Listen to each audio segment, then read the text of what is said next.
Hello, সকালে উঠে স্নান টান করে মায়ের এই সবুজ শাড়িটা পরে রেডি হয়ে নিয়েছি। কারণ আজকে আমরা সবাই মিলে প্ল্যান করেছিলাম সবাই সবুজ শাড়ি পরবো। আমার সবুজ শাড়ি ছিল না, তাই মায়েরটা পরে নিয়েছি। ও তোমাদের আইডেন্টি কার্ডটা তো দেখানোই হয়নি।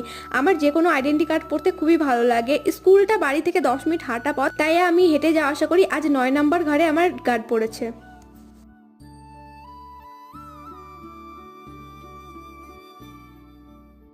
আজকে ওদের ড্রয়িং এক্সাম ছিল, মোটামুটি সবাই ভালোই পারছিল। ড্রয়িং ছিল তো তাই সবার তাড়াতাড়ি হয়ে গেছিলো। যাদের এক্সাম হয়ে যায় তাদের খাতাটা নিয়ে রেখে দিই, নয়তো খাতার এত বাজে অবস্থা করে কি আর বলবো।